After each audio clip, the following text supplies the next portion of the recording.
Hey guys, what's up? Welcome back. I really wanted to create a look here on my IG that I've done before, but it's been a while since I've done it and a lot of things have changed. Go-to look for when I am running errands, when I just feel like I want to look a little bit more presentable and I don't want to look like a mess. This video is in partnership with NYX Professional Makeup. You guys know that I shot a campaign with them in 2018, I think it was, for the Cosmic Metals collection. I shot that when I was 19. And then soon after that, I also participated in the Face Awards and placed in the top 6. I can't believe that actually happened like so many years ago now, but it's so full circle to be able to work with them again. I've recently reformulated all of their primers and I'm so freaking excited because I've been using NYX for the longest time. So I already have my brows filled in. I did this off camera just before I hopped on here. I also have already prepped my skin with a good amount of moisturizer as well. First thing that we have in this box is the Marshmallow Blender. Really soft. It literally looks like a marshmallow with like a little love heart. And then to go along with that, we have the Marshmallow Primer. So this is interesting. So it smoothens, it softens, it extends makeup, hydrates, soothes, evens tone, minimizes texture, blurs lines, soft focus finish, and keeps makeup fresh. That is a lot of claims. This is infused with marshmallow root extract. I do not know what that does. This is direct from the brief. This is like literally verbatim what they say that this primer does. Air whipped primer that has 10 super benefits in one, which are the ones that I just read. Key ingredient marshmallow root extract is your skin's newest best friend. Packed with benefits to help soothe skin and retain moisture, this primer will create the perfect canvas for makeup application. Also, you can find NYX Professional Makeup in pretty much most Priceline stores, like majority of the Priceline stores. Oh my god, it smells so good. It is very moussey almost. Oh, that sounded weird. Low-key smells like marshmallows. Like, you know, like the pink and the... Okay, hold up. It smells like the white marshmallows, not the pink ones. Just like slather it on because I love my skin with a glow. Oh, it smells so good. Do we agree that the pink marshmallows taste different to the white ones? Because don't at me, but it's true. Yup. The next primer that we have is the Bright Maker Papaya Infused. This retails for $24.95. So this is meant to help brighten up dullness, dark circles, and dark spots. I always color correct under my eyes. Even if I'm not wearing any makeup, I'll just pop a little bit of color corrector, like a light peach color. I'm gonna use this under my eyes. Okay, this really does have an orange tint. Oh, it's very creamy. Okay, this definitely has a lot more water in it because it feels a lot more of like a wet formula. Next primer that we have is the Shine Killer. Now it says that this is infused with charcoal. Literally.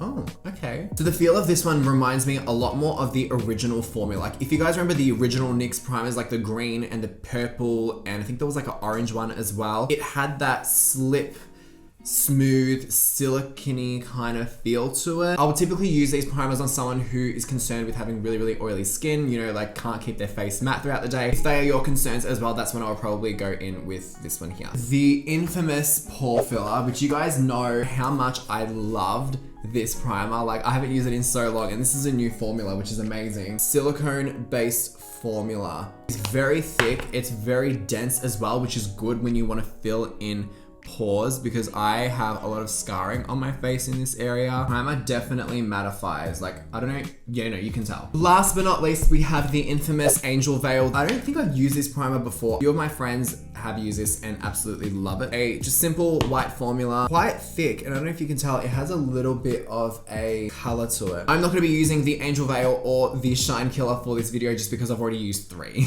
I'm gonna be taking a very light foundation, kind of just to even your skin tone. Don't think of this as like putting on a mask. For this look that I'm going for, I'm not expecting a full coverage at all. Like I sometimes don't even wear foundation, I just go straight in with concealer. Next, I'm gonna take a like light to medium coverage concealer. This one is the Laura Mercier Flawless Fusion. Because we have that primer on, it has already kind of color corrected a little bit for me and added some more warmth. So this concealer is pretty much gonna even that out and conceal anyway. And to get the maximum coverage out of your concealer, you always want to press it into the skin. Sometimes dragging it back and forth like this, it moves it around too much, whereas if you've already placed it down where you need coverage, tapping it in is just gonna push it directly into the skin. A little bit more in here. And I'm gonna let this set down while I buff this other side in. Because as the concealer dries highlights down, the pigment sets and it stays, and that means that you're gonna get more coverage. I'm gonna leave this on for a little bit and then I'm going to move on to the rest of the skin. Now, I understand that cream contour is really intimidating. It's all about using the right product. I like to use a concealer for this step. You can even find one of these like chubby sticks and kind of map out where you want to contour. It makes it a lot easier. I might mix both of them, to be honest, because I just want to show you guys the diversity of how you can contour in so many different ways and it looks so natural. This one here is from MECCA Max. This is in the color medium. Grabbing a foundation brush, you can take a little bit more foundation on it if you really want to. Otherwise, you can just use whatever foundation is on the brush to buff and blend. So you can stop here. I'm going to go in with a little bit of the Too Faced Born This Way concealer. And I'm just gonna do 2 very faint dots. Once again, tapping that in. And then if you feel like you've gone a little bit too far down with your contour or your bronzer, your blush, whatever it might be, a little bit of foundation on your brush. And then you just wanna blend it up and back. And then that will kind of reinforce, there we go. See, we've got a gorgeous like brightening effect under the eye now. Now, if you wanna set this down because you crease under your eyes or you get oily throughout the day, grab a little bit of translucent loose powder and I'm just tapping that where I need everything to be kind of set down. One thing that I love doing when it comes to creating like that effortless kind of base is applying blush. Blush just makes life so much better. It really, really does. So I'm just gonna grab a peachy nude kind of blush. And I'm just gonna pop that. I'm just gonna buff that quite high up onto my cheekbone. Even pop some over the nose as well, just to make it look extra effortless. One of my favorite tricks to do is apply a cream highlighter. Now, I know that you're probably like, Jacob, we just said it with powder. How are we gonna use a cream highlighter on top of powder? You actually can. I'm gonna take the blush brush that we used. You wouldn't use something like this for this step because this is going to pull on the skin a lot more. You wanna use something that you can just kind of tap over. You don't have to blend out too, and yeah, as you can see. I love a sweaty highlight. It just looks absolutely amazing. This is like my absolute favorite. I've been using this on everyone. Last step, I like to grab a volumizing mascara. Now, obviously, if I'm like running errands, I'm not gonna be wearing mascara. Typically, I'll just curl them and be on my way, but I feel like this look calls for just a little bit. Like, does that not make the biggest difference ever? But it still looks natural. So guys, that is how I do my everyday running errands go-to makeup look. Obviously, this was a lot of products. You don't have to use all of them. You don't have to use 3 different primers. I just did because I wanted to show you guys the brand new formulas from NYX. If you guys are looking for vegan, certified, cruelty-free, be sure to check out all of the brand new formulas. I cannot wait to hear all of your thoughts down in the comments below. Let me know what you thought of this video. I love you guys so much. I hope you have the most amazing day and I'll see you in the next one.